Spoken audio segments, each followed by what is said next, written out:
السلام علیکم۔ آج جمعہ ہے، نومبر کی 15 تاریخ۔ پاکستان میں اس وقت شام کے 7، بھارت میں 7:30، اور یہاں ہمارے اسٹوڈیوز کی گھڑیوں میں صبح کے 9 بج رہے ہیں۔ وائس آف امریکہ واشنگٹن کی اردو سروس سے میں ہوں خالد حمید، خبروں کے بلٹن کے ساتھ۔ بلٹن کا آغاز کرتے ہیں پاکستان، بھارت، افغانستان اور عالمی خبروں کے ساتھ۔ پاکستان میں چینی شہریوں پر یکے بعد دیگرے حملوں کے بعد انٹیلیجنس ایجنسیوں اور پولیس نے چینی شہریوں کی حفاظت کے ذمہ داران تمام افراد کا وسیع سیکیورٹی آڈٹ شروع کر دیا ہے، جو یہاں مختلف منصوبوں پر کام کر رہے ہیں۔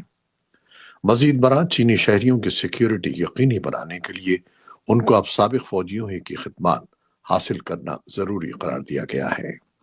اسی طرح ہنگامی حالات سے نمٹنے کے لیے سندھ پولیس اور نجی سیکیورٹی گارڈز مسلسل مشترکہ فرضی مشقیں کریں گے، جبکہ چینی شہریوں کے لیے سیکیورٹی فورسز سے رابطہ کرنے کے لیے ہاٹ لائن سروس قائم کی گئی ہے، اور یہ سروس 24 گھنٹے کام کرے گی۔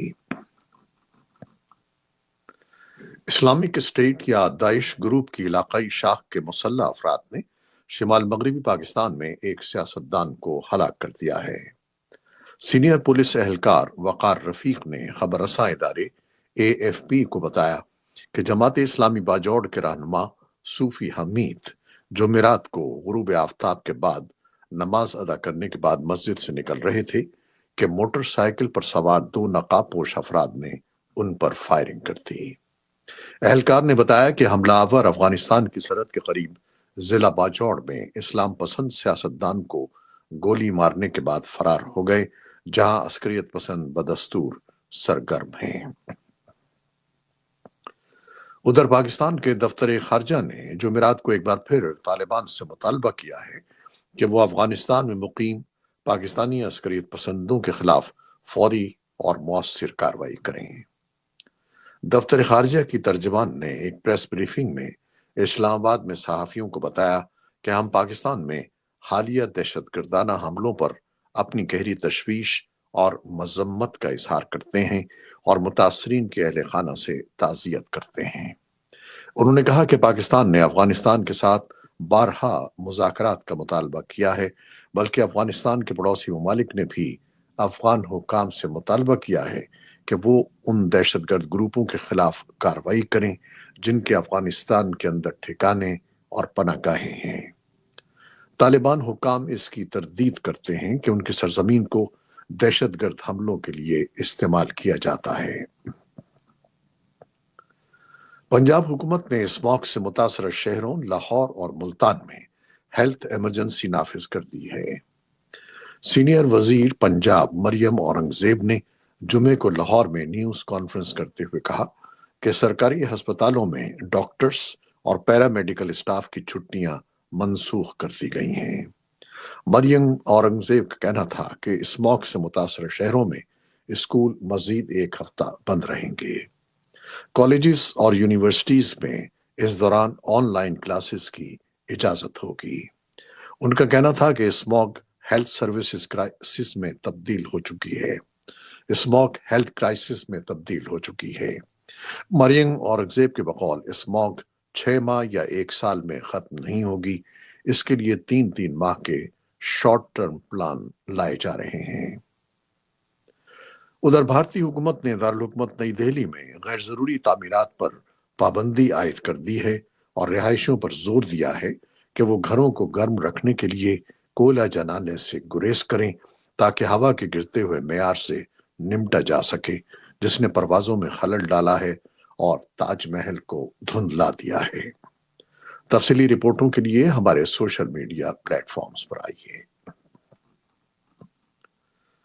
سری لنکا کے عام انتخابات میں بائیں بازو کی جماعتوں کے اتحاد نیشنل پیپلز پاور نے بھاری اکثریت سے کامیابی حاصل کر لی ہے۔ مارکسیسی نظریات رکھنے والے صدر دیسا نائکے کے اتحاد NPP نے 225 رکنی پارلیمان میں 159 نشستیں حاصل کی ہیں۔ یہ سری لنکا کی تاریخ میں سب سے بڑی انتخابی کامیابی ہے۔ سری لنکا میں طویل عرصے تک حکمرانی کرنے والے راجہ پاکسے خاندان کو انتخابات میں بدترین شکست کا سامنا کرنا پڑا ہے۔ ان کی جماعت صرف 3 نشستیں حاصل کر سکی۔ ماہرین کے مطابق انتخابات میں کامیابی کے بعد صدر انورا کمارا دیسانائکے کو معاشی بحران میں گھرے ملک میں اپنے ایجنڈے پر عمل درآمد کا موقع مل سکے گا۔ امریکہ کے صدر جو بائیڈن پیرو اور برازیل روانہ ہو گئے ہیں۔ وہ جمعے اور ہفتے کا دن لیما میں خطے میں آزادانہ تجارت کے فروغ کی 21 رکنی ایشیا بحر الکاہل معاشی تعاون فورم ایپیک کے لیڈروں کے ساتھ گزاریں گے۔ پیر کے روز صدر بائیڈن ریو ڈی جینیرو میں ہوں گے اور منگل کے روز وہ دنیا کی 20 سب سے بڑی معیشتوں کے گروپ G20 کے سربراہ اجلاس میں شرکت کریں گے۔ قومی سلامتی کے مشیر جیک سلیون نے بدھ کے روز نامہ نگاروں کو صدر کے اس دورے کی تفصیلات بتاتے ہوئے کہا کہ امریکہ کے لیے اس کے اتحادی امریکہ کی قومی سلامتی کے لیے بہت اہم حیثیت رکھتے ہیں۔ جیک سلیون نے زور دے کر کہا کہ صدر بائیڈن ایپیک اجلاس میں ایسے وقت میں شرکت کر رہے ہیں جب خطے میں امریکہ کے اتحادی اس وقت کسی بھی اور وقت سے زیادہ اہم ہیں اور جاپان، کوریا، آسٹریلیا اور فلپائن کے ساتھ تعلقات مضبوط ہوئے ہیں۔ امریکہ کے نو منتخب صدر ڈونلڈ ٹرمپ نے اہم عہدوں کے لیے مزید نامزدگیاں کی ہیں۔ جمعرات کو ریاست فلوریڈا کے علاقے پام بیچ میں واقع مارا لاگو کلب میں امریکہ فرسٹ پالیسی انسٹیٹیوٹ گالا کی تقریب منعقد ہوئی، جہاں ٹرمپ اور ان کے حامیوں کی بڑی تعداد نے شرکت کی۔ تقریب میں ارجنٹائن کے صدر ہیویئر ملے، عرب پتی کاروباری شخصیت ایلن مسک اور حال ہی میں کئی عہدوں پر نامزد ہونے والی شخصیات بھی موجود تھیں۔ خبر رساں ادارے رائٹرز کے مطابق ٹرمپ نے اعلان کیا کہ رابرٹ ایف کینیڈی جونیئر ان کی کابینہ میں محکمہ صحت اینڈ ہیومن سروسز کے سربراہ ہوں گے۔ ٹرمپ نے اپنے خلاف مقدمات کی پیروی کرنے والے وکیل ٹاڈ بلانچ کو ڈپٹی اٹارنی جنرل اور جان ساور کو سالیسیٹر جنرل نامزد کیا ہے۔